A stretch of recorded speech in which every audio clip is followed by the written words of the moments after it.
শুয়ে পড়লেন, কিন্তু কাফেররা আন্দাজ করলো যে এই পথেই মদিনায় যাওয়ার পথ।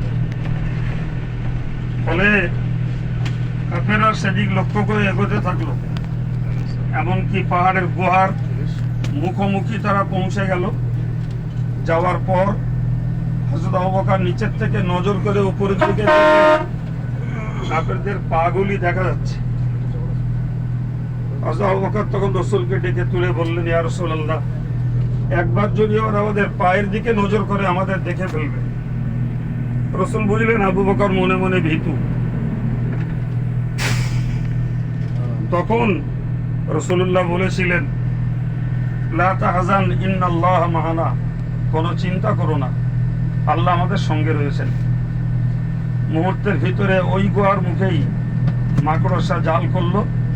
কাফেররা মাকড়সার জাল দেখে বলল, এখানে মানুষ ঢুকলে মাকড়সার জাল থাকতো না, বেরিয়ে গেল। কাফেররা বেরিয়ে যাওয়ার পরে রাসূল করিম সাল্লাল্লাহু আলাইহি সাল্লাম ওখান থেকে রওনা দিলেন। আমরা সেই পাহাড়ে এখনই গুহায় যাব দেখতে। সকলেই এই ইতিহাসটাকে স্মরণ করুন যে রাসূলুল্লাহ কত কঠিন পরিস্থিতির ভিতর দিয়ে জানের